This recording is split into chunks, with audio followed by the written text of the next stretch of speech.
हिंदू धर्म में महिलाओं को देवी का दर्जा दिया गया है और उन्हें घर की लक्ष्मी कहा जाता है। ऐसा माना जाता है कि जिस घर की महिलाएं खुश रहती हैं, वहां हमेशा मां लक्ष्मी का वास होता है। बेटियों को भी लक्ष्मी माना जाता है। ऐसा माना जाता है कि बेटियां घर में धन और समृद्धि लाती हैं। साथ ही ऐसा भी माना जाता है कि बेटी के घर में पैदा होने से घर में सकारात्मक ऊर्जा आती है। शादी के बाद घर में आने वाली बहू को भी घर की लक्ष्मी का दर्जा दिया जाता है। माता लक्ष्मी कहती है, घर की यह 5 चीजें कभी दूसरों को नहीं देनी चाहिए। आज हम आपको मां लक्ष्मी की एक प्राचीन कथा सुनाने जा रहे हैं। इस कथा के माध्यम से आपको पता चल जाएगा कि एक स्त्री को अपने घर की कौन सी चीजें दूसरों को नहीं देनी चाहिए। जो भी स्त्री यह चीजें दूसरों को दे देती है, मां लक्ष्मी उसके घर को छोड़कर चली जाती है। इसीलिए दोस्तों, आप इस कथा को पूरा जरूर सुनें, क्योंकि आधा अधूरा ज्ञान घातक होता है। जो भी इस कथा को पूरा सुनता है, मां लक्ष्मी उसकी झोली खुशियों से भर देती है। तो चलिए बिना देरी किए आपको वह प्राचीन कथा सुनाते हैं। दोस्तों, पूर्व काल की बात है। मध्य देश में एक अत्यंत शोभायमान नगरी थी। उस नगरी में एक सुकन्या नाम की स्त्री अपने पति और सास ससुर के साथ निवास करती थी। सुकन्या एक पतिव्रता नारी थी जो सत्य धर्म का पालन करने में तत्पर और गृह कार्य में दक्ष थी। सुकन्या का स्वभाव अत्यंत दयालु था। वह सदैव दूसरों की सहायता किया करती थी। सुकन्या का पति संजय एक वैश्य था। उसकी अनाज की एक दुकान थी। वह बाजार में लोगों की जरूरत की चीजें बेचा करता था। सुकन्या अपने पति से बहुत अधिक प्रेम करती थी। वह अपने पति को ही परमेश्वर मानकर उसकी सेवा करती थी। सुकन्या नित्य पति से पहले जागती थी। अपने घर का आंगन को स्वच्छ करती थी, फिर रंगोली बनाकर आंगन की सजावट करती थी। उसके बाद वह अपने घर को स्वच्छ करती, फिर स्नान आदि कार्य संपन्न करके वह तुलसी को जल देती थी और देवी देवताओं का पूजन करती थी। इस प्रकार से वह रोज अपने नित्य कर्म करती थी। सुकन्या ने कभी किसी का अनादर नहीं किया। वह सभी के साथ मधुर वाणी में बातें करती थी। सभी लोग सुकन्या को देखकर कहने लगे थे कि यह तो साक्षात लक्ष्मी के समान गुणों वाली स्त्री है। यह अपने परिवार का कितने अच्छे से ख्याल रखती है। इसके अलावा सुकन्या दान धर्म करते समय कभी अपने हाथ पीछे नहीं खींचती थी। उसके द्वार पर जो भी याचक आता वह उसे दान दिए बगैर नहीं भेजती थी। उसके द्वारा से कोई खाली हाथ नहीं जाता था। जो भी भूखा उसके द्वार पर आता तो वह भरपेट भोजन करके ही लौटता था, जिससे उसके द्वार पर आए हुए सभी याचक अत्यंत प्रसन्न होकर उसे आशीर्वाद देकर लौट जाते थे। इतना ही नहीं, सुकन्या अपने पड़ोसियों की भी सहायता करती थी। उसके पड़ोस में जो भी गरीब और दुखी लोग रहते थे, उन्हें भी वह नित्य भोजन दिया करती थी। पड़ोसियों को जो जो चीजें लगती, सुकन्या बिना विचार किया ही दे दिया करती थी, जिस कारण से सुकन्या के पड़ोसी भी उसका बहुत अधिक सम्मान करते थे। वह कहते थे, आहो, यह सुकन्या तो साक्षात देवी है। देवी साक्षात मां अन्नपूर्णा ने ही सुकन्या के रूप में जन्म लिया है। लोग जब भी सुकन्या की प्रशंसा करते तो वह सभी उसके विषय में अच्छी बातें ही कहते। लेकिन लोगों की बातें सुनकर भी सुकन्या ने कभी घमंड नहीं किया। वह उन सभी को आदर और सम्मान से ही बातें किया करती थी। फिर एक दिन की बात है, सुकन्या की एक पड़ोसन उसके घर पर आती है। सुकन्या उसका स्वागत करती है और बड़े प्रेम से उसे कहती है, हे बहन, हमारे घर में तुम्हारा स्वागत है। आज किस कारण से तुम्हारा मेरे घर पर आगमन हुआ है? यदि कोई वस्तु चाहिए तो मुझसे मांग लो, मैं तुम्हारी अवश्य मदद करूंगी। सुकन्या की पड़ोसन रहती है, हे सुकन्या बहन, आज मेरे घर पर बहुत से रिश्तेदार आए हैं। उनके लिए मैं भोजन बना रही हूँ, इसीलिए मैं तुम्हारे पास रोटी बनाने के लिए चकला बेलन और तवा मांगने आई हूँ। यदि तुम कुछ समय के लिए मुझे चकला बेलन और तवा दे दोगी तो बड़ी कृपा होगी। मैं काम हो जाने के बाद तुम्हें जल्दी ही लौटा दूंगी। सुकन्या कहती है, हे बहन, इसमें क्या बड़ी बात है? अभी मुझे चकला बेलन की आवश्यकता नहीं है, इसीलिए तो मेरा चकला बेलन और तवा ले जा सकती हो।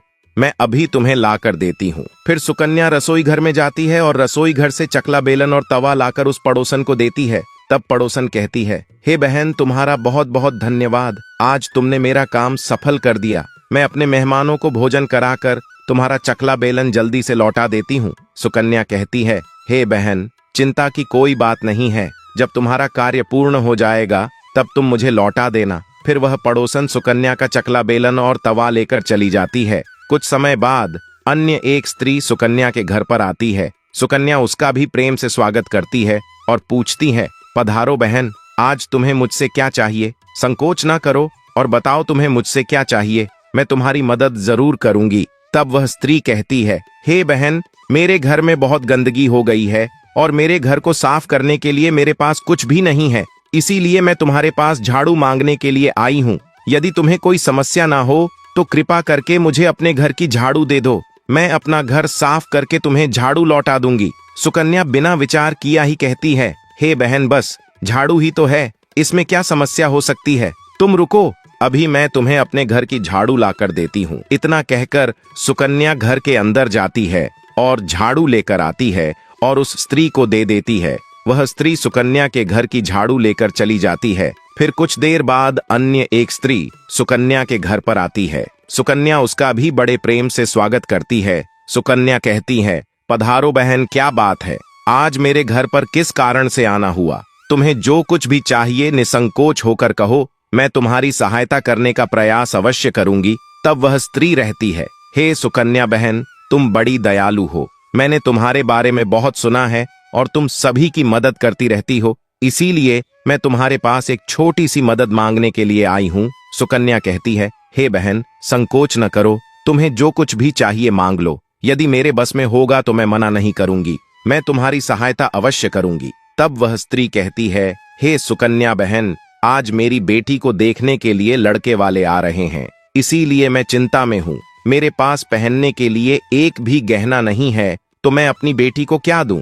उसके पास पहनने के लिए अच्छे वस्त्र भी नहीं है, इसीलिए कृपा करके मुझे आप थोड़े गहने और वस्त्र उधार में दे दीजिए, केवल एक दिन के लिए, जब लड़के वाले देखकर चले जाएंगे तो मैं तुम्हारे गहने लौटा दूंगी। उस पड़ोसन की बात सुनकर सुकन्या कहती है, बस इतनी सी बात है बहन, तुम चिंता मत करो, तुम्हारी पुत्री मेरी छोटी बहन के जैसी है, उसकी सहायता मैं अवश्य करूंगी। मैं अभी तुम्हें मेरे गहने और साड़ी देती हूँ, जिसे पहनकर तुम्हारी पुत्री राजकुमारी लगेगी। फिर सुकन्या अंदर जाती है, गहने और साड़ी लेकर आती है और उस पड़ोसन को दे देती है। वह पड़ोसन प्रसन्न होकर सुकन्या के गहने और साड़ी लेकर चली जाती है। फिर शाम हो जाती है और अन्य एक पड़ोसन सुकन्या के घर पर आती है। सुकन्या उसका भी बड़े प्रेम से स्वागत करती है और कहती है, बताओ मैं तुम्हारी किस प्रकार से सहायता कर सकती हूँ? तुम्हें जो कुछ चाहिए निसंकोच होकर कहो, मैं तुम्हारी मदद जरूर करूंगी। वह पड़ोसन कहती है, हे सुकन्या बहन, तुम बड़ी दयालु हो और तुम सभी की मदद करती हो, इसीलिए मैं तुम्हारे पास आई हूँ। मेरा बच्चा भूखा है और उसे पिलाने के लिए दूध नहीं है, इसीलिए मैं तुम्हारे पास दूध मांगने के लिए आई थी। अगर थोड़ा सा दूध मिल जाता तो बड़ी कृपा होती। सुकन्या कहती है, बहन, इसमें कौन सी बड़ी बात है, लो अभी मैं तुम्हें दूध दे देती हूँ। सुकन्या रसोई घर में जाती है और थोड़ा सा दूध लेकर आती है और उस पड़ोसन को दे देती है। वह पड़ोसन प्रसन्नता से उस दूध को लेकर चली जाती है। इस प्रकार से सुकन्या अपने सभी पड़ोसियों की मदद कर देती है और प्रसन्न होकर घर का काम करने में लग जाती है। फिर रात होते ही उसका पति घर पर लौट आता है। सुकन्या अपने पति को प्रणाम करती है और उसकी खूब सेवा करती है। रात को दोनों पति पत्नी आनंद से सो जाते हैं। फिर दूसरे दिन में जागते हैं तो उन्हें एक बहुत ही बुरी खबर कानों पर पड़ती है। एक आदमी दौड़ते हुए सुकन्या के घर पर आता है और सुकन्या के पति से कहता है, हे भाई, कल रात को किसी ने आपकी दुकान लूट ली है, सारा माल गायब है। सुकन्या का पति एकदम से घबरा जाता है और दौड़ते हुए अपने दुकान पर जाता है तो देखता है उसका सारा माल किसी ने लूट लिया है। वह देखता है कि उसके दुकान में रखा हुआ सारा धन भी चोरी हो चुका है। वह दुखी और निराश होकर घर पर लौटता है और सुकन्या को सारी बात बताता है, जिसे सुनकर सुकन्या बहुत दुखी हो जाती है। सुकन्या कहती है, आप चिंता न कीजिए जी, हमारे घर में अभी बहुत सारा धन रखा हुआ है, जिससे आप फिर से व्यापार शुरू कर सकते हैं। फिर सुकन्या अपने घर की तिजोरी में देखती है तो वह भी पूरी तरह खाली दिखाई देती है। उसके अंदर का भी सारा माल अब चोरी हो चुका था। यह देखकर सुकन्या बहुत दुखी हो जाती है। उसे समझ में नहीं आता कि यह कैसे हुआ। सुकन्या का पति उस पर बहुत क्रोधित हो जाता है और पूछता है, सुकन्या, सच सच बताओ, हमारे घर के अंदर रखा हुआ सारा पैसा कहाँ गया? हे स्वामी, मैं घर पर ही थी, सारा धन तिजोरी में ही था, किसने इसे चुरा लिया पता नहीं, कृपया आप शांत हो जाइए, हम कोई ना कोई उपाय जरूर ढूंढ लेंगे। सुकन्या का पति कहता है, यह जो तुम दूसरे लोगों को घर पर बुलाकर खिलाती हो, अनजान लोगों को घर में बुलाती हो, उसी का फल है यह। उन्हीं में से किसी ने हमारे घर का सारा पैसा चुरा लिया है। क्रोध में आकर सुकन्या का पति उसे भला बुरा कहता है। सुकन्या की सास भी उसे बहुत कोसती है और कहती है, तुम ही पड़ोसियों को घर की चीज देती रहती हो, बिना सोचे किसी की भी मदद कर देती हो। उन्हें में से किसी ने सारा पैसा चुरा लिया है। घर के सभी लोग सुकन्या को भला बुरा कहने लगते हैं। फिर सुकन्या अपने पति को दिलासा देते हुए कहती है, हे नाथ, मैंने मेरे कुछ गहने हमारी पड़ोसन को दिए हैं, मैं उसके पास से गहने लेकर वापस आती हूँ। फिर सुकन्या उस गरीब पड़ोसन के घर पर जाती है तो देखती है उसके घर पर कोई नहीं होता है। वह स्त्री भी घर छोड़कर सुकन्या के गहने लेकर भाग गई होती है। सुकन्या निराश होकर घर पर लौटी है और अपने पति को सारी बात बता देती है। सुकन्या की बात सुनकर उसका पति आग बबूला हो जाता है और सुकन्या को भला बुरा कहने लगता है। सुकन्या का पति कहता है, हे सुकन्या, तुम बड़ी मूर्ख हो, तुम्हारे ही कारण हमारा सारा धन वैभव चला गया है। तुम्हारे दान देने की आदत के कारण ही हमारे ऊपर यह मुसीबत आन पड़ी है। अब तू इस घर में नहीं रह सकती, तू अभी इसी क्षण इस घर को छोड़कर चली जा। सुकन्या कहती है, हे नाथ, आपके सिवा मेरा इस दुनिया में कोई नहीं है, मैं आपको छोड़कर कहाँ जाऊंगी। सुकन्या का पति कहता है, तू कहीं पर भी जा, लेकिन अब इस घर में तू नहीं रह सकती। तेरे ही कारण मेरा सब कुछ बर्बाद हो गया है। तू इस घर में रहेगी तो बचा कुचा सब नष्ट हो जाएगा। सुकन्या अपने पति को हाथ जोड़कर विनती करने लगती है, हे स्वामी, ऐसा ना कहिए, मैं कोई अपराध नहीं किया है, आपके बगैर मैं जीवित नहीं रह सकती, मुझ में दासी को आप घर से मत निकालिए। लेकिन सुकन्या का पति उसकी एक नहीं सुनता है